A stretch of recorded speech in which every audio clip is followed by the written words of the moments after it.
In this story, our protagonist was divorced, but to save his ex-wife, he ends up suffering an accident. Another protagonist who decides to face a truck. And as was to be expected, he was killed and sent to the past. But what he did not expect was that his ex-wife was also sent to the past, to a time when they were still teenagers. This story is quite different, so go ahead and leave a like and a comment so we can bring more works like this. The story begins amid screams and pleas to call an ambulance due to a serious car accident that happened. Suddenly, our protagonist is startled, finding himself inside a moving train car. At that moment, the sound system announces that the train is arriving at Jinling Station, the final destination. He looks at his own hand, completely confused, and wonders if by any chance he has died. That is when a young woman pokes him, asking for help to get her luggage from the overhead compartment. He recognizes the girl as Zheng Yinyan, and is shocked to notice that she looks much younger than he remembered. At that instant, he notices the reflection in the train window, seeing himself beside her, still unable to fully process what was happening. Seeing his appearance, he is shocked to look like he is 19 years old again. His mind goes into shock at the possibility that he has been reborn and gone back in time. Suddenly the scene changes. A girl asks the young man accompanying her to take her home, calling him older brother. She moves closer to him when he asks if she is afraid of him doing bad things, and smiling she tells him to stop that. But out of nowhere a woman appears completely furious, loudly calling him Zhou Yuan. The man turns his face, staring at the woman with a serious expression. Then she grabs him by the clothes and asks if that is the kind of younger girl he likes. It is then that he slaps her hand away, and calling her Su Ching, he questions whether she is drunk. And the young girl clinging to him provokes her by calling her aunt, saying that her ex-husband now likes younger girls. Su Ching turns red with anger and shouts, asking who she thinks she is calling aunt. Beside herself, she calls her a little vixen and lunges at the girl, who lets out a startled scream. With a sudden movement, Su Ching pulls down the top of her rival's dress, exposing the girl's lingerie. The scuffle turns into a spectacle in front of everyone, with the two of them grappling in the middle of the street. Suddenly, Su Ching loses her balance and starts to fall backward, but with quick reflexes, Zhou Yuan shouts "watch out" and manages to grab her arm in time. He holds Su Ching as the truck headlights draw closer and closer. Coming out of his memories, he sees Yan Yan staring at him with a sulky look. He feels a bit awkward and apologizes, saying he was lost in thought. At that moment, the sound system announces that the train is arriving and asks everyone to hold on. With the swaying of the train, Yan Yan loses her balance and screams, and he warns her to be careful, but she ends up falling hard on top of him, with her face very close to his. He is completely shocked by the situation, feeling her heart beating fast. Completely red, she screams in embarrassment and straightens herself, not knowing what to do. To break the mood, he says that he will help get her luggage from the compartment. Then he hands over the suitcase while Yan Yan remains completely awkward beside him. Furious, she warns that if he tells anyone what happened, he is dead. He then thinks that she is still the same lively Zhen Yanyan from his memories.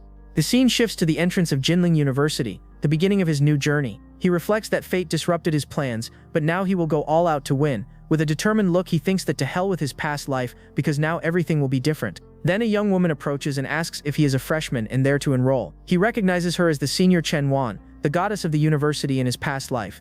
Suddenly the scene cuts to Su Ching, who wakes up in bed completely startled. She looks around and wonders if that really is her old single bedroom. With the strap of her nightgown fallen, she is in shock, not understanding what is going on. Desperate, she runs toward the mirror to try to understand the situation. Seeing her reflection, she wonders what the hell is happening to her at that moment. With her hands on the mirror, she finally realizes that she has been reborn. Back on campus, the senior introduces herself as Chen Wan, but the shameless protagonist is paying attention to something else. He recognizes the mole on her chest, remembering that in his past life she tricked him into buying 3 cards. With the pamphlet in hand, she starts explaining the mobile phone offer to him, but he interrupts her, saying that her sales tactic is already a bit outdated. She is shocked, asking what he meant by that, not understanding anything. With a smile, he says that he is a local, and offers to promote the cards in exchange for commission. She thinks the idea is good, and believes that making him an agent among the freshmen could be very profitable. Then she hands the pamphlets to him, warning that she will collect the results later. He reflects that in his past life she accompanied him all the way to the dormitory, a very different treatment. Upon arriving at the dormitory, he hears someone complaining that the air conditioner looks like a relic. With a smile, he recognizes the familiar voice and opens the door to his new room. Inside, a red-haired guy complains that he only ended up there because he did badly on the exam. Then, the redhead turns around and runs toward him, full of excitement about the new roommate. He introduces himself as Chang Hao, and Zhu responds by introducing himself as well to his new friend. Suddenly, Chang Hao has a realization, seeming to have discovered a great coincidence. He shows Yan Yan's photo, saying that he arranged to play cards with her and her roommate. Excited, Chang Hao calls everyone to go meet the girls, but Zhou refuses the invitation. One of the friends says not to push it, but offers to go along to see this Yan Yan up close. He then teases Zhou, saying not to get jealous later, and leaves with the redhead. But the protagonist thinks that he has no time for games or for Su Ching in this new life. With a determined smile, he concludes that the only right path now is to make money. Outside, he meets 2 freshman girls and asks if by any chance they need help. The girls are enchanted by his looks and accept the help right away, all of them embarrassed. He then asks which dormitory is theirs to carry the suitcases, already building a good image.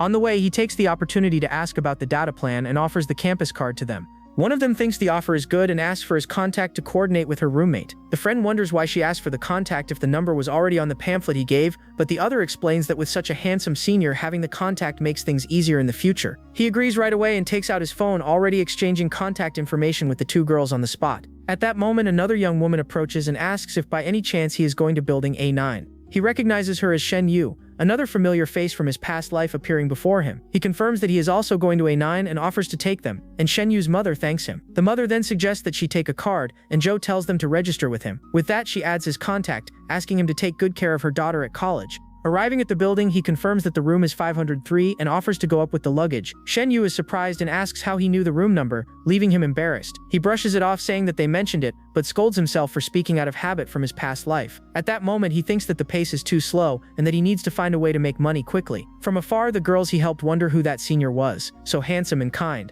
The scene changes and a young woman notices that the number on the pamphlet is crossed out, but he says it was a mistake. With a little smile, she winks at him and says that she will definitely get in touch later. Suddenly, a friend comes running and says that he managed to get a lot of people wanting the cards. With a confident air, he thinks that the promotion was worth it and that his first servant has arrived. The scene goes back in time, showing the message he sent in the school group about the offer. He then talks with his friend Lu Shuo, who is super excited about the business idea. Shuo explains the commission plan to his friend, who agrees right away and already promises to bring a list. He praises the friend's efficiency, who replies saying that Brother Zhuo's price is unbeatable. Suddenly, a girl approaches and asks what commission he pays per person. Zhuo is shocked because he recognizes the top student of the class, the future diplomat Li Shiqing. With a smile, she asks if the commission is really 20 yuan per person she refers. He confirms and even offers the position of general agent and 30 commission if she brings 30 people. With eyes shining with interest, she accepts right away and says that she will send him the list. He shakes her hand, thinking that he has caught a big fish and that life is getting interesting. The friend is left jaw-dropped, unable to believe that he closed a deal with the girl so quickly. The scene changes to Su Ching trying to call someone, but the number no longer exists. At that moment, Yan Yum invites her to play cards in the cafeteria,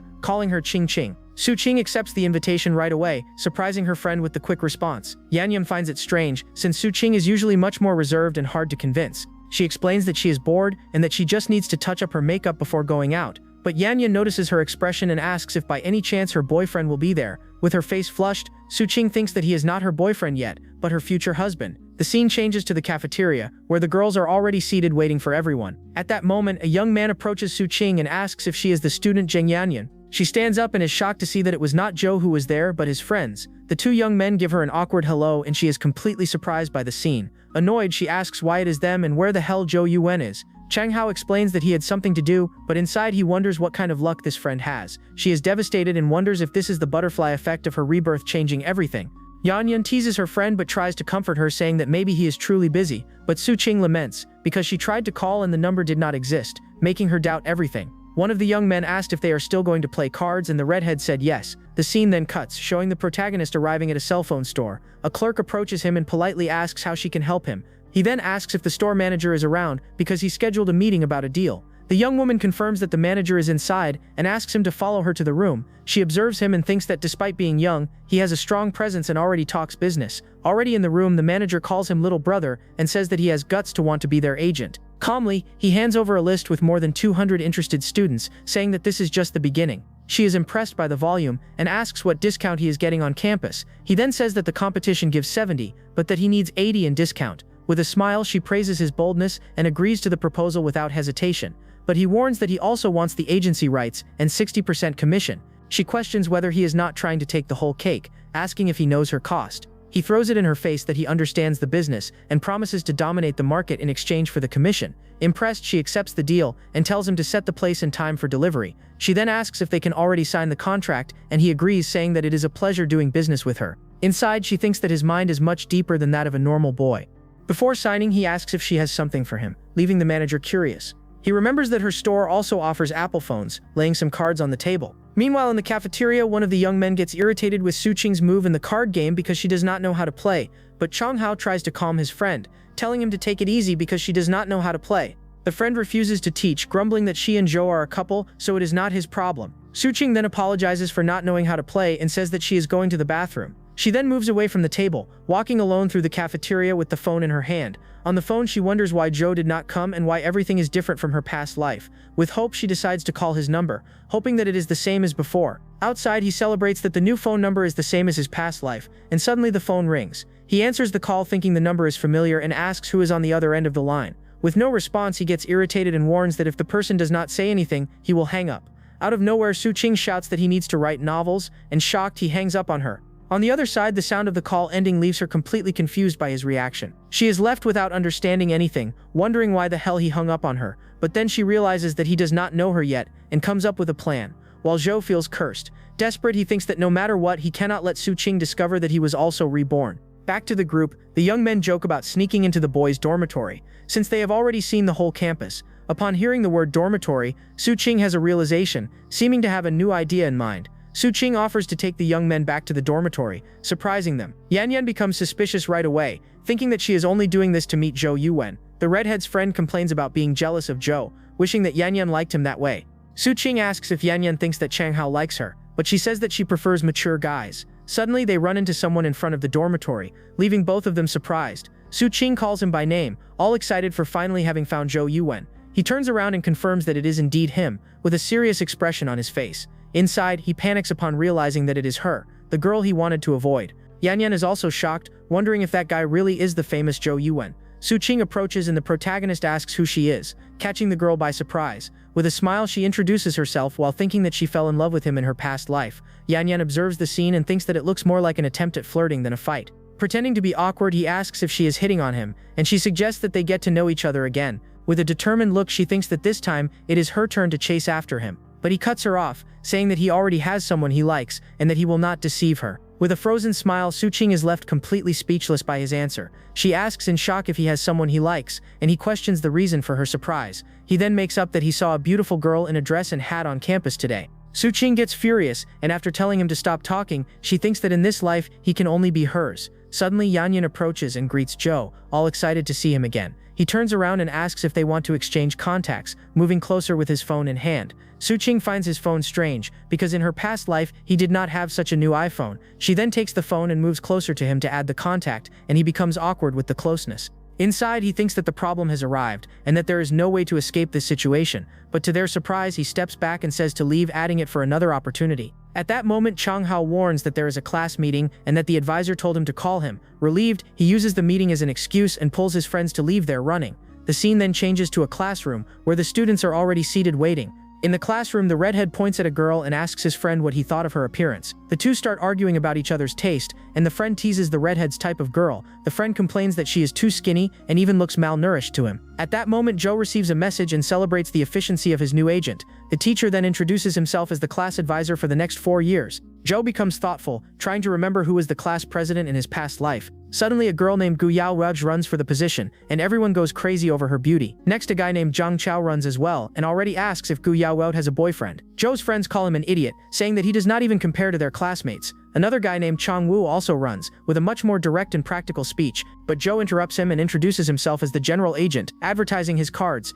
Everyone is shocked by the offer, commenting that the plan is much more advantageous than the school's. The teacher is surprised by the student's attitude, observing him from afar. Zhou then hands him a pamphlet, explaining that the plan also works for research. The teacher agrees that the offer is good and tells those who do not have a card to talk to the student. The protagonist then finishes by saying that for the entire dormitory, the internet would be super cheap. Impressed, the teacher thinks that his ability is incredible and that he would be a great president. A girl asks if there is commission, and he promises 50 commission if he becomes president. With the promise, everyone gets excited and starts declaring their vote for Zhou Yuwen. With the votes, he becomes the class president and Gu Yaoyao vice president. Afterwards, Gu Yaoyao approaches and says that she also wants a card, surprising him. With a smile, she says that she came especially to support his business and asks if she is not welcome. He then warns that anyone who has commitments can leave their ID with him to handle the card later. Another girl arrives excited, saying that she got 5 more people and demanding the commission. At that moment, Gu Yaoyao leaves her ID on the table for him, catching Zhou's attention. She threatens him, saying that the price for ignoring her will be much higher than 50 gigabytes of data. With an intimidating look, she thinks that he is in trouble for daring to ignore her. The scene changes to the showers, and a friend asks if Zhou has thought about getting with one of the girls. The friend says that he did not expect him to be a player, but the other replies that this is a lack of skill. Another classmate reminds him that he wanted a pure romance with Yan Yan, but the guy explains himself. Suddenly, one of the guys asks if everyone is smelling a fishy odor in the air. The friend teases the other, saying that he did not know he liked that kind of thing in the shower. Joe then explains that the smell is from a flower, asking them not to lead the friend down the wrong path. The redhead asks how he knows these things, and the friends confess that they were just joking. Suddenly, Joe stands up and reveals a six-pack to be envied, leaving his friends shocked. The redhead complains that he has worked out for a long time and is still skinny, but Joe says that just running already solves it. He then warns that he is already heading out of the shower, leaving the others behind in the locker room. The friends shout desperately for him to wait, running to finish their showers as well. Already getting dressed, one of the friends comments about the uniforms, and Joe says that he will need help. One of the guys says that he will get a card from him, but Joe says that he has an unlimited one for everyone. The friends insist on buying, and he is surprised that 3 of the 4 want a new card, and one of them even asks for a discount. The redhead mocks the friend for asking for an absurd discount amount. The redheaded friend clicks his tongue, with a face that shows he is not liking that scene at all.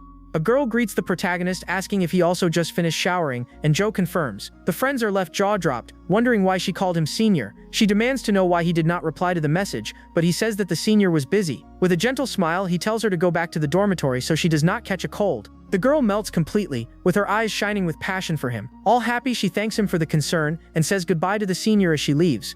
A friend corners him, wanting to know about the girl calling him senior, but Joe dodges it, saying that he looks older. He changes the subject, telling them to go back to the dormitory to escape the mosquitoes. At that moment, 2 more girls appear and also call him senior, catching the friends by surprise. The friends are shocked again, while Joe just gives a little smile. They whisper that brother Joe is a suspicious big shot and decide to corner him in the dormitory. While Joe wonders what they are plotting, without beating around the bush, the red-headed friend already comes, demanding that he spill everything that is going on. With an awkward smile, he makes up the excuse that he has an older twin brother at the university. The friends doubt it, asking if he is lying, but Joe denies it right away. The redhead is shocked, and the other friend comments that this way he will not have trouble finding a girlfriend. One of them admits that Joe is more handsome than they are, and at that moment his phone starts ringing. He sees that it is Li Shiki calling, and answers the call with a serious expression on his face. On the other end, she excitedly informs him that she has already reached the target of 30 sales for him. The friends are amazed by his popularity, and Joe promises her a bonus of 200 yuan. He then asks how she managed it so quickly, already thinking about a new sales strategy.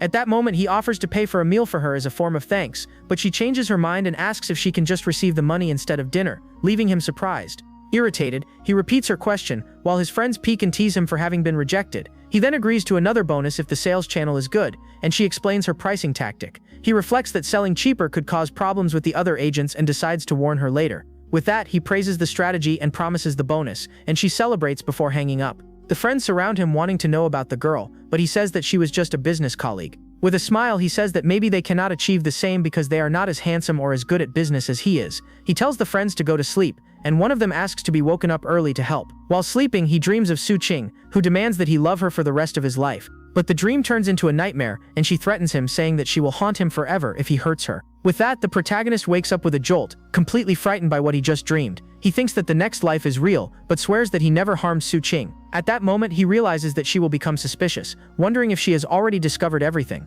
Determined, he decides that he will find a chance to test her next time. The scene then changes to a gymnasium, where the protagonist and a friend are organizing some things. At that moment, Gu Yaoyao arrives and comments with surprise that he is there very early. He replies that she arrived at the right time, leaving the young woman confused. He asks for her help to deliver the uniforms, because he needs to urgently take care of something else. She agrees but demands that he take her out to eat later, and he jokes that he will do that even if he does not make any money. When he leaves, another girl appears furious, telling Gu Yaoyao that they had a deal about who would approach Zhou Yuwen first. Gu Yaoyao responds mockingly that he is not her boyfriend, so the competition is open to everyone.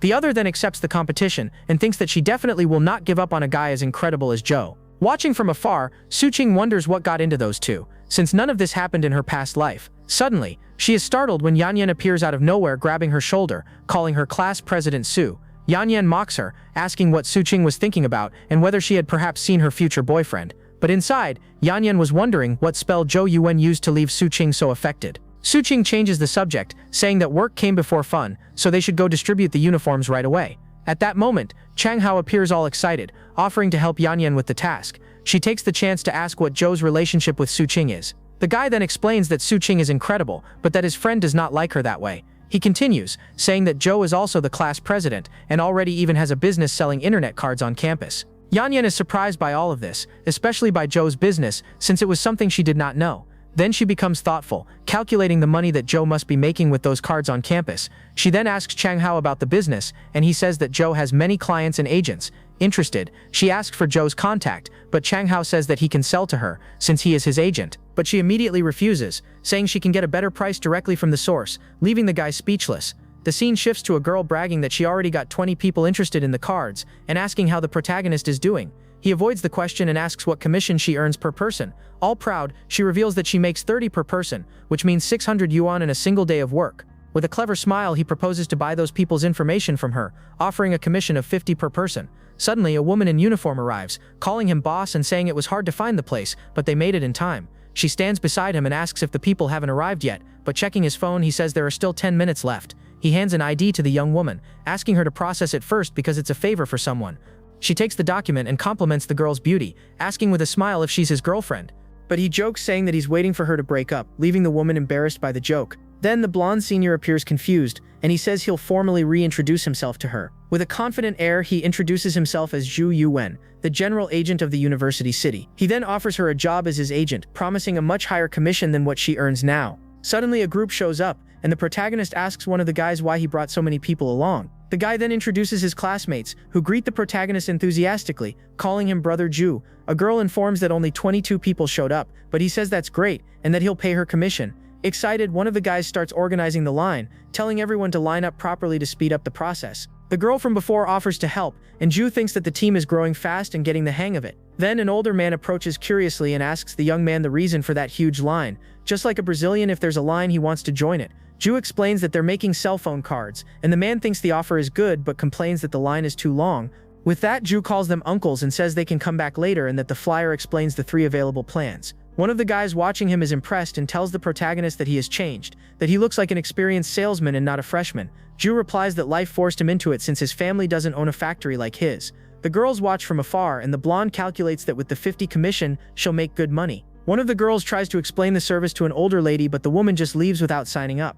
Seeing that, Zhu comforts her, saying that's normal, and she says she needs to learn a lot from him to improve. Then he asks the senior if she's already decided, and she confirms, already texting her people to come. Around noon, he announces that everyone worked hard and that he bought some snacks so they can rest. Then the protagonist celebrates the money coming in, feeling that luck has finally smiled on him. But then Chang Hao arrives accompanied by Yan Yan and Su Ching, and he comments that Zhu must be making a lot of money from this. He replies that it's not much and wonders why Su Ching also came along with him. Yan Yan approaches and demands from Zhu why he still hasn't accepted her friend request on WeChat. He says that he was busy and didn't see it, while Su Ching once again notices that the script of this life is very different. Then Yan Yan grabs his phone and asks if that iPhone 5S is the newest model from the brand. He tries to take the phone back, but she jokes, asking if the business department is giving out iPhones for free. Suddenly, Su Ching confronts him, asking how he became the general agent since that's different from his past. Zhou then throws the question back, wanting to know why student Su seems to be paying so much attention to him. With her face red from anger, she questions him if he really belongs to this world. Yan Yan starts laughing at the question, and Zhou says that Su Ching is acting very strange today. But deep down he worries because he realizes that she's definitely starting to suspect something. Suddenly another girl appears and greets him, saying it's been a long time since they've seen each other. He then apologizes for deceiving her and her mother, and his friends accuse him of not being honest. In a cute way, he asks for forgiveness, saying it was inevitable, explaining that it was all for business. Yan Yan takes the chance and says he needs to buy a meal to apologize to Shen Yu. Then the friend who helped him gather the crowd arrives, calling him Brother Zhou to get his attention. Then the protagonist introduces his best friend to everyone, Lu Shuo, who studies engineering nearby. The redhead asks if he's from their old school, but Zhou explains that he's a high school friend. The friend then introduces the girl who's with him as Brother Zhou's childhood sweetheart. Su Ching is shocked because that person didn't exist in her past life, and she wonders if it's a distortion. Then the sound of a motorcycle catches everyone's attention, and a suspicious group suddenly arrives at the place. A red-haired woman at the front of the group asks intimidatingly if they're selling cards there. Zhou's group goes silent, staring at the newcomers with surprise and tension. His friend then steps forward and offers the cards for 145 yuan. With a discount for large groups, Zhou realizes they came with bad intentions, and his friends wonder if a fight is about to break out. The redhead throws the flyers on the ground, accusing the girl of messing up the market by selling cheaper. Zhou's friend tries to defuse the situation, thinking she really hadn't considered agents from other schools. When she tries to walk away, the redhead grabs her arm and asks where she thinks she's going. She yells for her to let go and says this is just market law, a normal business competition. The redhead gets irritated by the response, curses, and pushes her hard to the ground, but at the last second, Zhou catches her by the waist and asks if she's okay, and she answers that she is. He then steps in front of everyone and announces that he's the boss there. The redhead stammers and says she's not afraid of them just because they're in greater numbers. Yan finds his attitude super attractive, but Su Ching just rolls her eyes, thinking he's only trying to play the hero. Suddenly, the sound of more motorcycles arriving echoes through the street, raising smoke as they approach. A cocky guy gets off his bike, saying he thought it would be a big catch, but turns out it's just a bunch of rookies. He walks up and asks who Shou Yuan is, and our protagonist confirms it's him, facing his rival. The guy says he has a contract with the business hall and accuses Shou's team of stealing his clients. But Shou challenges him to show the contract and throws it in his face that his sister attacked his team. His friends back him up, saying the fault lies in the rival's incompetence, and his childhood crush feels protected by him. The rival then says the civil way didn't work, and suggests settling things in a more physical manner. Inside, the two stare each other down, each thinking the other is just bluffing to intimidate. With that, the guy challenges him, setting a meeting at 8 o'clock at a barbecue stand on Old Street. Shou reassures his friend, explaining that there are no territories and that he'll handle everything without problems. Yan teases Su Ching about her future boyfriend being a hero, while the other questions everything that's happening, but then she has a sudden realization because his protective way reminds her exactly of his future version. Watching the scene, the red-haired friend advises Yan to stay away from Shou's romantic messes. Su Ching then confronts him in front of everyone, asking if that girl Li Shiki is the one he likes. With a cold expression, he responds directly that it's none of her business. Yan tries to ease the tension, pulling Su Ching, telling her to just get the cards already. He then says he's busy and asks Shiki to make their cards. Su Ching shows a gloomy expression, thinking she needs to plan her next move carefully. Shenyu reflects that Senior Zhou is Su Ching's crush, but he doesn't seem to like her back. The scene shifts to 6 in the evening, and the protagonist asks his friend how many people he can bring to the fight, and the friend replies about 49 guys. He then offers 3,500 yuan to Drew, saying his father gave it to him to cover everyone's expenses. With a determined look, he thinks that what's his is also brother Zhou's, showing his loyalty. But Drew refuses the money, saying his commission covers the barbecue and gives him 3,000 instead. The friend is deeply moved by the gesture, declaring that from now on, Drew is his older brother. A bit embarrassed, he simply tells his friend to stop with the drama and sentimentality, ending the topic. The friend says he's going back to school to get reinforcements and drives off at high speed. The scene shifts to sunset and the protagonist offers to walk Li Shiki back to the university. As they walk, he asks if the money has been counted, and she confirms the amount is correct. She feels guilty about the extra expense and tries to pay, but he says that's her share. With eyes full of tears, Li Shiki feels bad because she thinks paying for the meal was her responsibility. He steps closer with a smile and jokes, saying he didn't know the class president liked to cry. All embarrassed, she offers to buy him a meal or maybe go watch a movie together. With a calm smile on his face, he simply agrees to her suggestion without hesitation. He then suggests skipping the meal but proposes they watch a movie together, as an employee benefit. With her face flushed with happiness, she immediately agrees, saying it's a deal then. She says goodbye, saying she's heading to the dorm, and he tells her he's leaving too. He then reflects that Li Shiki is a good girl but needs to make things clear with her since he has no plans to get married. The scene shifts to the barbecue stand, where the waitress serves him a beer and some peanuts. Then one of those guys from earlier shows up demanding money, but Joe calmly just tells him not to touch the bottle. The guy mocks his calmness and gets ready to attack, thinking Joe is pretending to be tough. But in a quick move, the protagonist dodges the bottle and lands a clean punch right in the middle of the bully's face. The guy's friends are stunned, unable to believe the scene they just witnessed. Then he stares at the man on the ground, saying he tried to be nice but they were shameless. At that moment, Joe's friend arrives with a crowd, demanding to know who laid a hand on brother Joe. The delinquents are terrified by the arrival of so many people, since they're now outnumbered. Surrounded by his group, the protagonist makes it clear that when it comes to fighting, he's never been afraid. The rival is shocked by the crowd, wondering how a university student got involved with gangsters. Like a coward, the guy bows, saying it was all a misunderstanding, but Joe says he preferred his arrogance from before. To apologize, he downs a bottle of beer in one go, admitting that it was all his fault. Joe then mocks him about solving things the civil or physical way, while his friend thinks one bottle is too light a punishment. Under pressure, the rival doesn't think twice and starts chugging 2 bottles at once to prove his regret. Then Joe steps in, telling him to stop and saying it was also his girlfriend's fault for being young. Relieved, the guy agrees immediately, saying his sister was thoughtless and that it shouldn't be taken seriously. With a clever smile, Joe offers to compensate the guy for the money he lost with the few clients. But the rival instantly refuses, saying it's a small matter and that his girlfriend can keep the territory. Relieved, the guy thanks him repeatedly, saying everything's resolved thanks to brother Joe. Everyone is impressed by the protagonist's influence and all declare that they'll follow brother Zhu from now on. He then thanks everyone and invites the group to eat and drink on the house, and the crowd celebrates. Curious, he asks how his friend gathered so many people, and the guy explains that he promised barbecue to another class. The friend says it was amazing to organize everything, and the protagonist approves the idea with a thumbs up. The scene shifts to the school forum, where news of the fight has gone viral and people are already making up stories. His friends tease him about being famous as a gang leader, but he denies everything and says he'll delete the post. Furious, he realizes this is ruining his reputation and grabs his phone to make a call. He speaks on the phone saying the post is fake and must be deleted, but the person on the other end dislikes the command and asks who he is. With a serious and intimidating look, he simply replies that he is Zhu Yuan. On the other end of the line, the forum administrator freezes upon hearing his name and agrees to delete the post immediately. His friend then confirms that the post has really disappeared, leaving Zhu finally relieved about the situation. But peace doesn't last long because his phone rings again, and this time the call is from Su Ching. He finds it strange to receive a call so late, and his friend guesses it's definitely about the forum post. Zhu tells his friend not to gossip, but the redhead jokes, saying he'll tell Yin Yin everything. The scene shifts to Su Ching's dorm room, where she's sitting wearing a beautiful nightgown, scrolling on her phone. Then Yin Yin tries to secretly take a photo of her, saying it would be a waste not to post it. Su Ching lunges at her and tells her to stop playing around and delete the photo, but her friend refuses to erase it. Yin Yin then playfully calls for Shen Yu's help, saying Su Ching is attacking her. Their friend steps in to stop the fight and asks if Su Ching has found out how Zhu became the general agent. Yin Yin remembers that he even tricked poor Shen Yu, leaving the girl surprised. The blonde then imitates the protagonist, acting all smug, pretending to be a third-year senior to deceive the freshman. She mocks Shen Yu for believing it, and the embarrassed girl comments that his tactics seemed very professional. With a smile, Yin Yin asks Su Ching if he doesn't seem like an old fox, so different from their age. Su Ching becomes thoughtful and concludes that his actions aren't normal, wondering if he was also reborn like her. With a determined look, she decides she needs to find a chance to confront him and find out the truth. But then Yin Yin gets their attention, telling the girls to check the forum post right now. On the phone, the forum is exploding with gossip about the fight, and people are already calling Zhou a boss. Shen Yu reads the news and is shocked because they say he's the leader of a legendary secret society. While Yin Yin finds the photo intimidating, Su Ching feels uncertain because the protagonist was supposed to be just a normal student. Suddenly, Yin Yin has a realization, thinking she understands why Su Ching likes Zhou so much. She says it's because he's a boss. But Su Ching starts to panic, wondering where everything went wrong and if this world isn't the same one she used to live in. Her friends grow worried, noticing that she's pale and her hands are cold, and they try to calm her down. Determined, she thinks she needs to ask who he really is and if he's still the person she once knew. Without thinking twice, she grabs her phone and calls him right away, hoping he'll answer. He picks up the phone, and on the other end of the line, she desperately asks if he's really Zhou Yuan.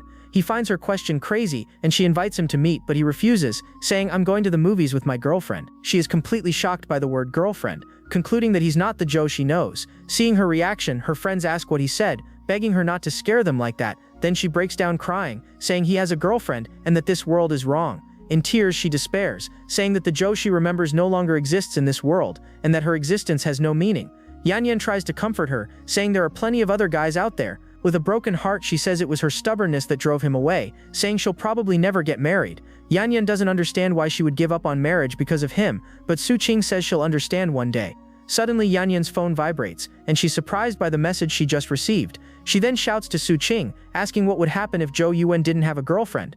On the phone, his friend explains that it was all a huge misunderstanding and that the girl wasn't his girlfriend. Yan Yan explains the gossip, saying he only spent money to help the girl's family who was in trouble. Shen Yu asks if it was a misunderstanding, and Su Ching asks if that's true, but comments that he was still different from before. Yan Yan gets irritated with her friend and decides to fix the problem right away, sending a message to the protagonist's friend. The redhead receives the message saying they should go out to eat, but Zhou had to come along. He runs to Zhou in a panic, saying that Su Ching is crying and Yan Yan is furious with him, and explains what was in the message. Zhu replies that it has nothing to do with him, but the friend insists this is the dorm's first social event. He begs him to go, saying he already promised Yan Yan, and if Zhu doesn't come, the redhead will be in trouble because of it. The friend appeals to the other guys, saying it would be really lame if Zhu didn't come with them. The friends insist he should come along, and one of them even thinks only a fool would refuse free food. Then Zhu says he'll only go if the friend pays, and the redhead immediately agrees without even thinking. The redhead says his wallet belongs to Yan Yan, but warns that he'll only pay for Zhu, leaving the others angry. In the middle of the commotion, the protagonist's phone starts ringing, and on the screen appears the name Lu Shuo. He answers the call, calling his friend Shuguoans, which is a nickname. On the other end, the friend is super excited, saying their Zhu Wei society has become famous and that he's the man. Zhu loses patience and tells him to stop with the nonsense, thinking his friend never changes. Lu Shuo says he's just giving him the news about the fame, but also that there's some trouble with the university department. He explains that the head of the department exploits the students, taking half of their pay. The friend then asks for help to deal with it, and Zhu becomes thoughtful, remembering something important. He recalls that in his past life, seniors used to exploit students, and he couldn't do anything about it due to lack of skills. But now things are different, and he smiles with a new plan in mind to change everything. Then he suggests that his friend ignore the department head and handle everything on his own. He explains that the market is hot, so all he needs to do is find clients and negotiate prices directly. The first step is to use the fame to create a group with students who need jobs. After that, it's just a matter of contacting companies and offering the labor without any middleman. But he warns there's one condition: his friend can't charge commission from his own classmates. Zhu realizes that the cards are just the beginning, and that connections are the real starting point. When they go to sleep, the redhead is already dreaming about the end of military training, but Ju calls him a hopeless case. With that, he tells his friend to stop thinking about it and go to sleep, because there's training tomorrow. The redhead complains that he's going to bed too early, but Ju doesn't even move in bed. Within seconds, he completely knocks out and starts snoring loudly. He then dreams about military training and thinks it would have been better not to be reborn just to go through that again. Meanwhile, his friend dreams that he's singing for the girls, thinking he's the real Jimin from BTS. Suddenly, the redhead wakes up startled as the bed shakes, thinking there's an earthquake happening. But then he realizes the shaking is because of his roommate's absurdly loud snoring. The scene shifts to the next morning, and an announcement calls all freshmen to the training field. One of the friends asks the redhead why he didn't sleep, and he replies that it's all his fault. Ju ignores him and warns that if they keep stalling, they'll end up late for roll call. The redhead panics and starts getting dressed in a hurry, yelling for them to wait for him. He runs to the field, but the instructor stops him midway with a shout.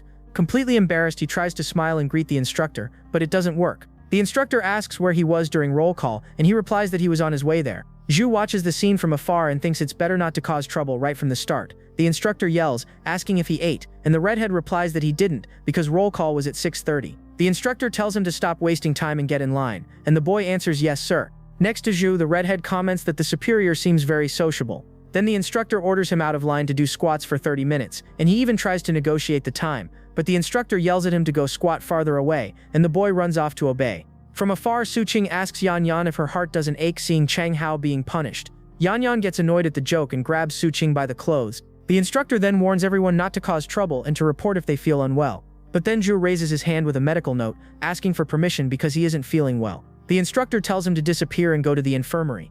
He then leaves, thinking that although he can't leave the university, everything went according to plan. The girls watch Ju leaving, and Yan Yan comments that he must be too delicate for escaping training. Shortly after, Yan Yan is already completely out of breath from the effort. Exhausted, she admits that Ju was smart because she feels she won't be able to endure all that. Then she raises her hand and tells the instructor she's having cramps, and the instructor awkwardly lets her go too. With a victorious smile, she walks out all cheerful, leaving poor Chang Hao in disbelief. The redhead then tries to imitate her, shouting that he also needs to go to the bathroom, but the instructor mocks him, asking if he's having cramps too. Furious, the instructor yells that he won't allow it, and Chang Hao starts crying while everyone laughs at him. The scene shifts to the infirmary, already late in the afternoon, around 5 o'clock. In his thoughts, Ju celebrates the money he made, and when he opens the door, he runs into Yan Yan. He's surprised to see her there and calls her by name, surprising her too. He asks what she's doing there, and Yan Yan teases him back, asking if he's feeling better already. Ignoring the teasing, he tells her the training is over and she should go back to her group. Pouting, she mutters that he's a sly fox. Back on the field, the instructor corners Chang Hao, asking his name, and he begs for forgiveness, but the instructor just repeats the question. With no way out, the redhead salutes and introduces himself as Chang Hao, feeling awkward. But to his surprise, the instructor appoints him as class president of the platoon, leaving him completely confused. The scene then shifts to the male dorm, already at night after a tiring day. In bed, Chang Hao brags to Yan Yan by message, saying he's now the platoon president. Meanwhile, Zhou is on the computer calculating that the card business is almost at its limit and needs a new plan.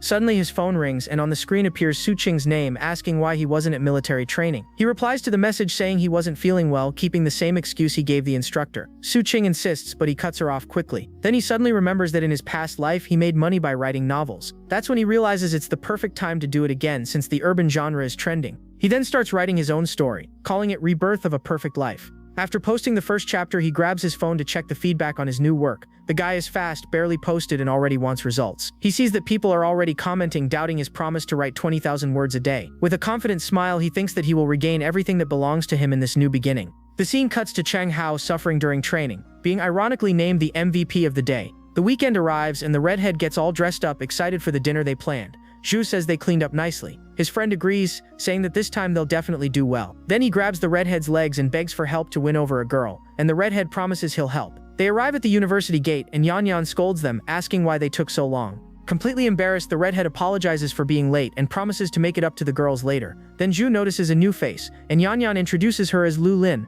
her roommate. The scene shifts and we see the sun already setting on the horizon. Everyone passing by is mesmerized by Yan Yan's beauty, blushing the moment they see her. The girls walk with an air of total confidence, drawing even more attention. A random guy calls the girls beautiful, completely enchanted by them. But his girlfriend doesn't like the compliment at all and grabs him, making him apologize immediately. Already at the restaurant, the redhead brags, saying he'll pay for the buffet for everyone. Zhu finds his generosity strange since he remembers that in his past life his friend was stingy. The buffet is filled with options, with various kinds of meat and other delicious foods. Su Ching takes the opportunity and confronts Zhu, saying she heard he's not dating, and he confirms it. She then asks why he lied, saying he wasn't like that before. He says she was always bothering him, but he wasn't interested in dating at all. Su Ching is surprised and says they don't need to date since they can just be friends, but he asks why she insists so much on it, thinking that he already suffered too much because of her in his past life. She then asks if he believes in past lives and tells him she dreamed she was a princess protected by him. With a mocking tone, he suggests she might as well say they were married and reincarnated. Su Ching is shocked and asks how he knew, confirming that she really was reborn. In disbelief, he teases her and asks if she knows tomorrow's lottery numbers, but she ignores the joke and shouts that they were married for years and even had children together. Su Ching is so shocked by the revelation that he even drops the food he was picking up. Completely frightened, he thinks she's talking a bunch of nonsense and must be crazy. He whispers for her to stop with those ideas, saying they'll think she's insane and have her locked up. At the table, the group starts putting meat and other side dishes on the grill. Then Yan raises her glass and proposes a toast, excited to start drinking with everyone. She then points to the guys and says they have to drink 3 glasses as punishment for being late. Chang Hao accepts the challenge immediately and makes a toast, saying that now everyone there are friends. With that, the 4 friends down their glasses all at once, accepting Yan's punishment. Shen Yu takes advantage of the mood and asks Su Ching if she and Ju are childhood sweethearts. Ju overhears and awkwardly responds that actually they're not even that close. Su Ching smiles, confirming what he said, thinking that they were even divorced in their past life, so they know each other well. The redhead then suggests a double date, but Yan cuts him off immediately, clearly irritated. Shen Yu says that Su Ching insists Ju writes novels and asks if he's good at it, and Su Ching then says he used to read a lot in school. The other girl gets excited about the topic, and Su Ching becomes worried, realizing she can't let the two talk too much. With a tense smile, Su Ching just reinforces that he really loves reading. He then starts mentioning several complex books to show off, and Shen Yu is super impressed. The redhead cuts the talk, saying that if they want to chat so much, they can do it on WeChat since they're not there to talk about books. The girls glare at him and the redhead starts sweating under their serious stares. To break the ice, he suggests that everyone eat first and leave the book talk for later. With a mischievous smile, Yan realizes that Shen Yu also has her eyes on Juo. Su Ching says she's never seen him read those books, but he replies that she wouldn't know since they're not twins. Then one of Juo's friends comments about an author who made a crazy promise to write 20,000 words a day, referring to the protagonist. Chang Hao is impressed by the author's courage, thinking the guy is a real tough one. But Yan isn't convinced, thinking it's just a marketing trick to get attention. Juo says he's read it and that it's popular, while Su Ching notices he's avoiding her. Furious, Su Ching thinks she'll show him what she's capable of. Yan changes the subject to Luin, asking why the introverted friend came to study in that city. Luin lights a cigarette and says she only got into college through slot adjustment, not caring much about it. Juo is shocked by her attitude, regretting never noticing this girl in his past life. With a confident air, she exhales the smoke and asks if the group minds her smoking there. Then one of Juo's friends instantly falls for her, declaring that he's captivated by Luin. Half an hour later, the redhead announces that the party will continue at a karaoke and that the bill is on him. Excited, he says he'll take over the microphone, while another friend is already ready to sing. Outside, Shen Yu offers to pay for the karaoke since the redhead paid for dinner, but Yan suggests splitting the bill among the 4 girls. Arriving at the place, the receptionist asks how many people there are and if they already have a reservation. Yan then takes the lead and says there are 8 people and that the girls will pay the bill. The redhead tries to insist on paying, but she cuts him off right away, saying they've already decided and that's final. But then the receptionist asks who Mr. Zhou is, saying he's already reserved and paid for the luxury suite. As calm as ever, Zhou raises his hand and confirms it was him, leaving everyone shocked. His friend freaks out with surprise and even calls him godfather for such generosity. The receptionist then smiles and politely asks Mr. Zhou to follow her to the room.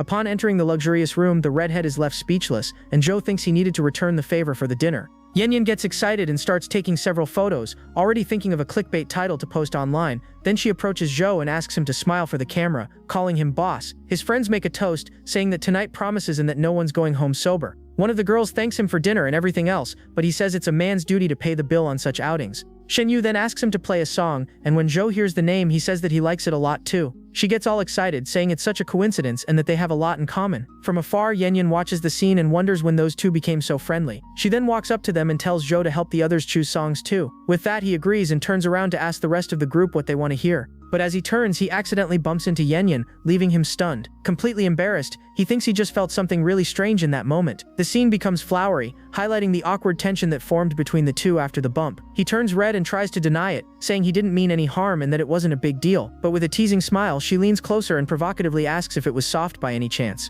The mood is broken by the redhead, who shouts for them to remove the vocals from the song so he can sing. Embarrassed, he says he already removed the vocals, while Yan awkwardly turns away. He finally sits down and sighs in relief, taking a sip to hide his nervousness. Su Ching arrives, questioning what he and Yan were doing, but he deflects, saying they were just choosing songs. With an angry pout, she mutters that they were way too close just to pick a song. She gets frustrated with herself for caring so much, while Ju simply ignores the drama. Then Yanyan sits next to him and shows him a photo, saying that a friend wants his contact. She leans in even closer to show the phone, making him focus on something that definitely wasn't the picture. He blushes completely and drinks in one go, thinking that his young body can't handle this kind of pressure. She asks why he's drinking alone, looking down like that, and offers to drink with him. The group notices that the song is a duet, and Shen Yu suggests changing it, but the others don't care. A bit embarrassed, she agrees that maybe it's better to switch versions of the song, but then Ju stands up and invites Shen Yu to sing the duet with him, catching her by surprise. He then grabs the microphone and starts singing his part, showing he's got talent for it. Shen Yu is enchanted by his voice, finding the sound super pleasant and magnetic. Then the two sing together, creating a beautiful and harmonious scene. Their friends get excited and start shouting for them to kiss, cheering loudly for the couple. Their score is high, and Shen Yu blushes while Zhou tells everyone to stop.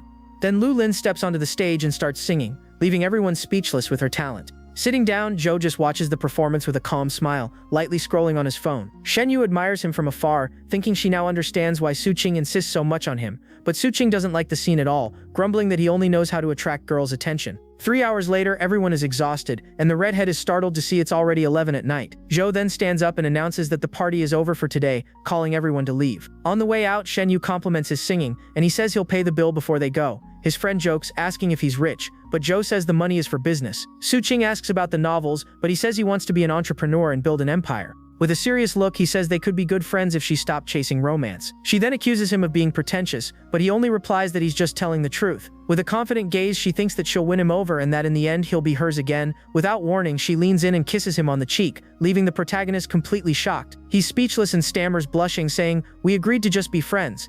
With a seductive smile, she says, "It was just a little motivation for your business, and we'll work hard together."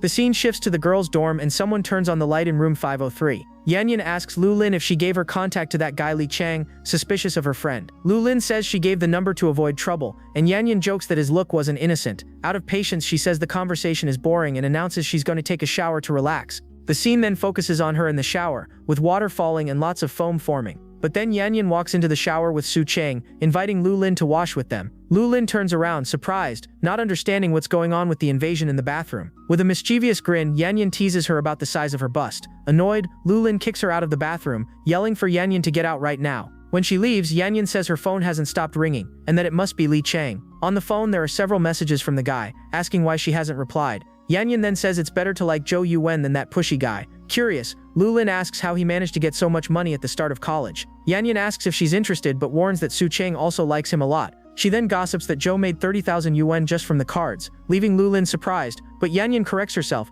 guessing that as a general agent, he must have made around 150,000. Luin becomes thoughtful, while Yanyan complains about not having that kind of money in her account. Suddenly, Shen Yu appears and asks what they're talking about, catching both of them off guard. The girl blushes, embarrassed, upon hearing that the topic was about boyfriends. She then says she thinks Zhou Yuan is a good catch, and Yanyan immediately agrees. But then Yanyan realizes and asks if Shen Yu also likes him. With a mischievous smile, she suggests that Zhou should be Shen Yu's boyfriend, leaving her friend flustered. At that moment, Su Ching enters the room and asks what they're whispering about. Shen Yu says it's nothing, but Su Ching looks unconvinced by the excuse. To escape, Shen Yu says she's going to the bathroom. But Su Ching presses her, saying she heard her saying that Zhou was good boyfriend material. With no way out, Shen Yu ends up confessing that she thinks she's fallen for him too. She then proposes a fair competition, and that both of them accept whoever he chooses in the end. But Su Ching cuts her off immediately, saying with full confidence that he won't choose her. Shen Yu isn't shaken and says she still wants to try, and Su Ching only replies for her to do whatever she wants. Inside, Su Ching thinks that just a friendship because of music won't make Zhou fall in love. Already lying down, Yanyan tells her friends the gossip about the accidental touch, but Shen Yu doesn't believe her. Annoyed, Yanyan says she can believe it or not, and that she'll steal Zhou for herself. Lying in bed, she complains that guys' pickup lines are always the same and really boring. Meanwhile, Shen Yu keeps deleting and rewriting a message to Zhou, unsure of what to send. After sending it, she panics, thinking she overdid it, and that he'll think she's annoying for messaging too much. Her heart races with anxiety, afraid that he'll just ignore her and not reply. But suddenly, her phone vibrates with a notification, and she grabs it immediately. To her surprise, he replies by sharing a song and inviting her to go to karaoke again. She's shocked, wondering if he might like her a little too to send an invite like that. She asks if the invitation is just for the two of them, and he confirms, making the girl super excited. Across the dorm, Luin sends a message to Changhai, asking for Zhou's contact. The scene then cuts to the boys' dorm, focusing on someone's hand over a laptop. Zhou celebrates that his novel is in the top 10, thinking that soon he'll be able to relax and just save money. He sees a new request and wonders why everyone's suddenly reaching out to him, thinking he must be getting more charming. Then Lulin's message comes in directly, asking right away to borrow 2,000 yuan. She then offers to be his girlfriend in exchange for the money and even sends a photo to convince him. Zhu is so shocked by the proposal that he spits out what he was drinking at that moment. Irritated, he thinks this is just a scam to take his money and sleep with him, but it's not going to happen. The scene shifts to military training in the morning, where everyone's running, but our protagonist isn't among them.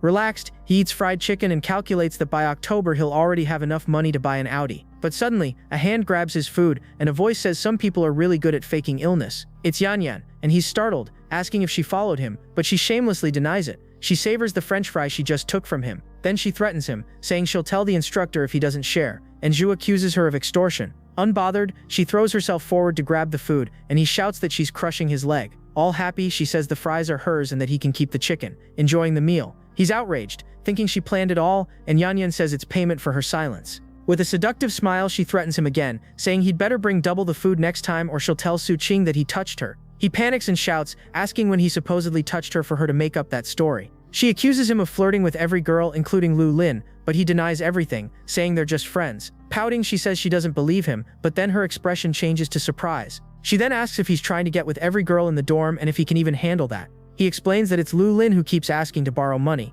but he doesn't know why. Yan says he's rejecting the girl and he defends himself, saying he just feels sorry for Lu Chang. She laughs, thinking that Lu Chang must be trying for nothing, and Zhou considers warning him. She then asks for more food for the night and he grumbles that this has turned into endless blackmail. But then Yan takes out 200 yuan and tells him to buy food for the evening, and Zhou is surprised, asking why she's eating so much. She says it's none of his business, asking if she can't share it with the girls in the dorm too. All excited, she says she'll wait for the food since she knows he has his contacts to get it. He watches her and thinks that deep down she's kind of cute, acting so bossy like that. Back at the dorm, she arrives with a bag of food, announcing the surprise to her friends. The girls get super excited about the fried chicken, asking where she got all that from. Yan asks for silence and whispers that Zhou sent the food, saying she's doomed if they find out. Su Ching is shocked by the revelation and asks when the two of them got so close. With a smirk, Yan jokes that he only helped out of respect for a certain fairy from their dorm. Su Ching brags, saying it was because of her, and Yan tells her to just eat already. Suddenly, a senior girl stops outside, smelling the strong scent of fried chicken in the hallway. Jealous, the girl decides she's going to report the freshman for getting special treatment. In the boys' dorm, the redhead complains that Zhou only brought snacks for Yan and forgot about them. Zhou then throws it in their faces that they got much less food because Yan didn't think about the others. Then a classmate arrives in a panic, warning that Yan's dorm was reported and that they're being punished. The group is shocked by the news, unable to believe what they just heard about the girls. Without thinking twice, the protagonist runs down the hallway to see what's happening with them. The instructor appears furious, shouting and demanding to know how they managed to get that food inside. Outside, Yan takes all the blame, asking the instructor to punish only her. But he ignores her and points at Su Ching, ordering her to tell the truth about what happened. The girl lowers her head, looking sad, not knowing what to say in that situation. Zhou arrives and reports to the instructor, saying that he was the one who gave them the food. The instructor doubts him, but Zhou confidently confirms that the responsibility was his. When questioned about the reason, he makes up a story that he did it because there's a girl he likes in that dorm. The statement catches all the girls by surprise, leaving them stunned by his excuse. The instructor then becomes very curious and pressures Zhou, wanting to know who the girl is. At that moment, Su Ching blushes, certain that he must be talking about her, but Zhou just gives a small smirk, keeping everyone in suspense. He then points and says it's her, gesturing with his hand. To everyone's surprise, he points directly at Yan, who doesn't understand anything. The instructor and the girls look at her, and the instructor asks if what Zhou said is true. Playing along with the lie, Yan confirms everything and says she asked her boyfriend for food. From afar, poor Changhao cries, regretting not having acted first. The instructor then orders the two of them to follow him, saying they won't escape punishment. On the way, Zhou accepts the blame, but Yan becomes furious when he says she was the one who messed up first. The friends get worried, and one of them decides to call the counselor to try to help. The scene shifts to the director's office, where the instructor reports the bad behavior of the two freshmen. With an intimidating look, the director agrees that they need to be punished severely, but suddenly he blushes, leaving the three of them completely confused. He then starts flattering the instructor, saying he's a true role model for everyone. With that, the director dismisses him and stays alone with the students to resolve the situation. He then asks Zhao if she's his girlfriend, and the protagonist confirms it. Then he questions Yan, who just gives a shy giggle, confirming the story.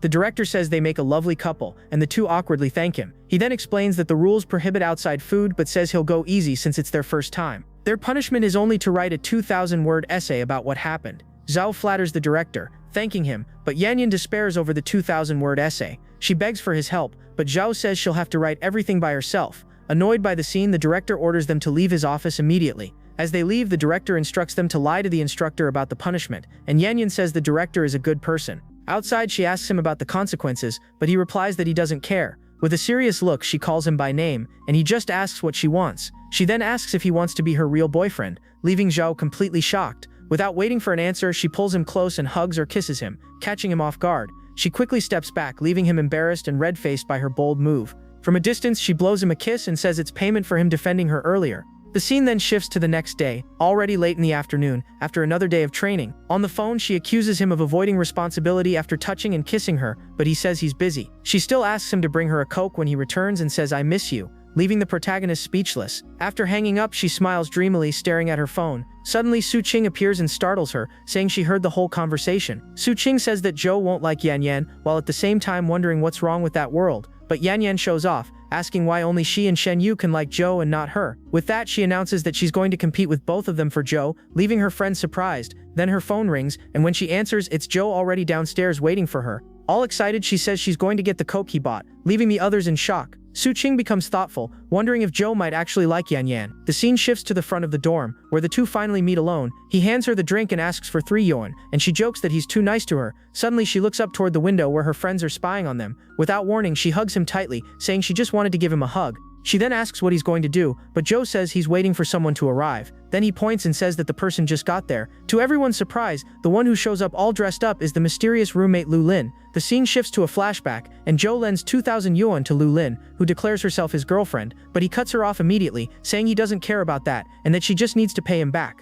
Zhou then asks if there wasn't a chance that Li Chang also wanted to lend her the money. She explains that she turned him down, saying he was in a tough spot, and that she liked Zhou. He complains about being used as an excuse, but she says she doesn't accept help from just anyone. The scene then moves to the final presentation of the military training, with a big stage set up. The redhead friend says that now training is over, so he asks who Zhou likes, but Zhou says everyone there is just a friend. Suddenly, the redhead's friends grab him from behind, catching him by surprise. Confused, he asks what's going on, then they carry him away, shouting that they're going to pull a prank on him. On stage, the host announces the next act, a couple's dance. With the announcement, the crowd goes wild, waving light sticks with excitement. To everyone's surprise, Yan Yan and Luin step onto the stage, ready to start dancing. They begin to dance in a sensual way, driving the crowd crazy. The two strike a final pose together, leaving the audience speechless with their performance. The crowd cheers for more and even shouts that the two should just get together already. Backstage, some guys ask for their contacts, but Yan Yan refuses, saying she already has a boyfriend, while Luin doesn't even respond. Yan Yan asks if she didn't want flowers, but Luin says those things are useless. With that, she says she's going back to the dorm to change clothes because she's feeling cold. Alone, Yan Yan hears someone calling Zhu and asking if he's ready, and he confirms right away. With a pout, she complains that she danced really well, but he didn't even bother to look. Then she approaches him and Shen Yu, asking what they were talking about. The girl tries to brush it off, saying it's nothing, but Yan Yan insists, not believing what she said. The scene then flashes back to a week earlier, showing Shen Yu giving Zhu some cookies she baked herself. He takes the gift, thanking her, and she invites him to sing a duet with her at the final presentation. With a smile, he thinks the gift was sincere, so there was no way to refuse the invitation. Back in the present, Yan Yan asks if he saw her dance, and Zhou says yes and that he thought it was beautiful. He then becomes thoughtful, as if looking for the right words to give a compliment. With a mischievous look, he comments that her dance was quite white, referring to her legs. Yan Yan bursts out laughing at the compliment, and Zhou tells Shen Yu to go get ready to sing. When they're alone, Yan Yan says that now that Shen Yu's gone, he can be honest and say if he liked the dance, and the protagonist confirms that he did. With a seductive smile, she asks if he wants to see something different, making Zhou curious. She then shows him a video on her phone, recorded while they were practicing. He says he's already seen it, but she explains that this part she danced especially for him. The video focuses on a much bolder pose that wasn't shown in the public performance. Smiling, she boasts in her mind about how sexy she looked, while Zhou thinks about the contrast between her and Luin. She explains that she wanted to show the dance only to the person she likes, leaving Zhou surprised. With a smile, he asks to see it again, and she accuses him of being far from honest. The scene changes, and the redhead's friend apologizes for making him miss the girl's dance. They hear some guys praising the beauty of the two, and one of them laments that Yan Yan already has a boyfriend and wonders about the other girl. Then the redhead reveals that the other girl's name is Luin. With a big grin, Chang Hao boasts, saying he's Yan Yan's boyfriend. One of the guys then says that his girlfriend is chatting with someone else, leaving the redhead confused. He turns around and is shocked to see Yan Yan sitting very close to Zhu Yuan. Devastated, he falls to his knees and starts crying, shouting Yan Yan's name in despair. Suddenly, Su Ching appears and asks if he's really going to sing with Shen Yu later. Yan Yan is also surprised and asks why she didn't know anything about the performance, and he says she didn't ask. With a pout, she grumbles that he should have taken the initiative to tell her. He asks why he should, and she clings to him, saying it's because she's his girlfriend. He asks if he agreed to that, but she says he didn't deny it either, while Su Ching grows more and more irritated. Then Yan complains about Shen Yu, and Ju is surprised that they talk about him in the dorm. Su Ching then announces that she's decided to give up on him, leaving both of them shocked, and Yan says he's hers now. He stands up to get ready to sing, leaving the two alone with the drama. Su Ching watches him from afar, suspecting that his calmness is nothing but a big act. Yan says that Shen Yu is already going after him, and they can't let their guard down, but Su Ching insists that she has already given up on him. Yan says that she talks like that but secretly wants to have a secret romance with Ju. Su Ching advises Yan to clear things up with Chang Hao to avoid problems. Yan confesses that she likes Ju but is afraid of losing face if she gets rejected. With that, Su Ching says that true love doesn't care about pride and advises her to take action. Yan is surprised by her friend's words and teases her, saying she's got a talent for giving advice. Embarrassed, Su Ching tells Yan to get away from her. On stage, the host announces the duet, and the name of the song excites the crowd. Yan and Su Ching are shocked by Shen Yu's bold choice of song. In perfect harmony, the two begin to sing the romantic tune.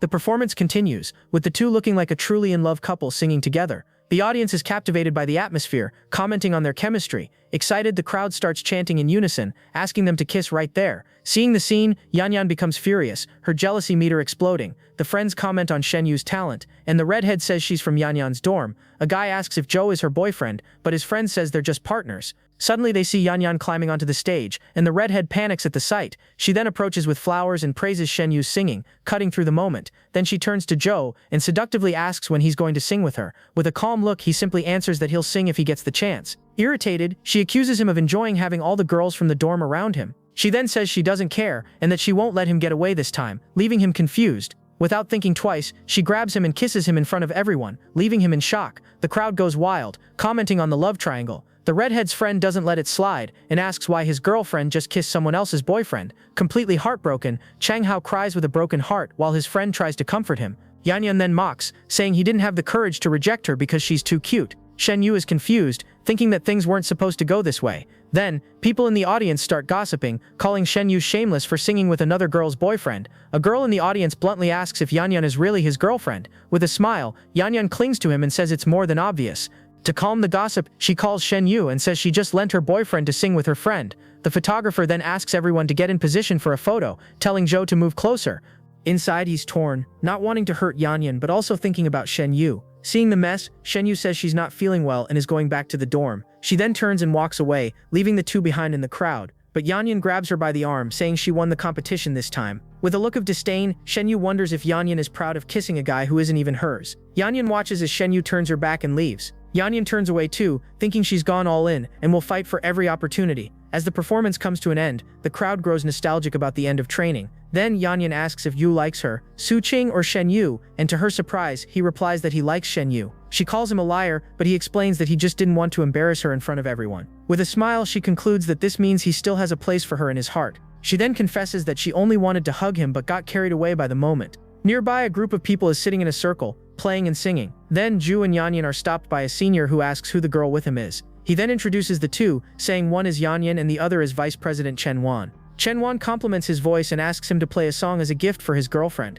Excited, the whole crowd starts chanting for him to play a song for them. He then picks up the guitar and starts playing, and the girls comment that being his girlfriend must be wonderful. Chen Wan then teases Yan asking why she's blushing and if she likes him even more now. Completely smitten, she thinks he was singing while looking at her the whole time, and the song ends. A senior named Tao Tian invites him to join the art department with his girlfriend. He recognizes her from campus rumors but decides it's best to keep his distance for now. Yan watches the scene and thinks that no matter where he goes, he always stands out. Before leaving, the senior hands him a note and asks him to call when he decides what to do. He looks at the paper and Yan complains, saying the senior's intentions were obvious. Alone, she asks if she's the first girl he's ever played for, and he confirms that she is. With a determined look, she moves closer and asks for them to just be together already. He's surprised by the direct request, not knowing what to say at that moment. She insists that she's serious, but he only gives a vague answer without confirming. With a smile, he asks what the benefits of being her boyfriend are, leaving her confused. Embarrassed, she says they could eat together, watch movies, and do other things.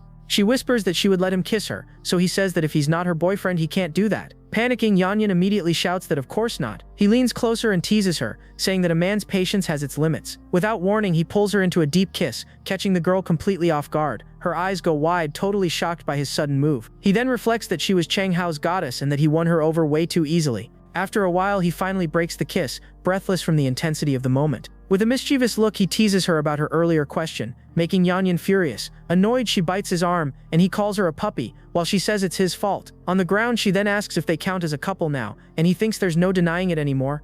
Excited, she wants to post to announce it, but he asks her not to use his photo. Feeling bad for his friend, after stealing the guy's girl, he thinks this. The scene then goes back an hour earlier, with Luin smoking on the dorm balcony. Inside the room, Su Ching was advising Shen Yu, saying that Yanyan likes competition, and that Zhu likes to play hard to get. Then she says that Zhu isn't right for Shen Yu, because he can't resist whoever chases him. Shen Yu then asks if by saying that she isn't chasing him too, but Su Ching says it's different because what they have is destiny, and Shen Yu's case has no future. Her friend fires back, saying that Yanyan kissed him and asking if she isn't angry, but Su Ching denies it. Inside, she thinks she was the first, while the scene shows her watching the kiss from afar. She then says she's already caught her husband in bed with another woman, so a kiss means nothing to her now. Shen Yu gets confused by the story about a husband, and Su Ching tells her not to think too much about it. With that, she advises her friend to give up and focus on her studies, just like she's doing. Sad, Shen Yu thinks that he prefers the passion of a rose, while she's only a magnolia. The scene shifts to midnight, with Shen Yu lying in bed, silently scrolling on her phone. She then sees Yanyan's post, showing their hands together with a caption about getting married. Disappointed, Shen Yu thinks this world is a mess, staring at her phone sadly. The scene then changes, showing the protagonist arriving at a luxury car dealership. He celebrates the money he made with stocks, planning to buy a car and then a house. The car that catches his attention is a brand new white convertible BMW, shining bright. He walks closer, thinking the car is perfect for taking a drive and having some fun. But a manager tells the new salesperson to attend to him, assuming he's just there to show off. The saleswoman compliments his good taste, but he cuts her off and immediately asks for the final price of the car. She's surprised by his aura since, even dressed simply, he doesn't look like a nobody. He then asks to take a test drive and the woman agrees instantly, even offering him a coffee. After the test, he says he liked the car and will pay the full price up front. The saleswoman is stunned, asking if she heard right, and he confirms that he's not joking. Super excited, she takes his card and promises to speed things up so he can get the car right away. The card machine beeps, confirming that the $1,000,000 transaction was successfully approved. She hands him the contract and the keys, offering to be his personal saleswoman 24 hours a day. He praises her cleverness and leaves with the new car while she wishes him a good trip. From afar, the manager is stunned, realizing she completely misjudged the guy. Inside the car, he finds a real estate flyer with a very interesting offer. With a smile, he thinks that now that the car is sorted, it's time to get a house. He then decides it's time for a certain wild kitten to see what he's achieved. Already in the car, Yanyan takes a photo of them together to show her friends the historic moment. He thinks about letting her post it since it saves him the trouble of telling everyone himself. With that, she posts the photo with a romantic caption, and the comments start pouring in. He then invites her to see the new house,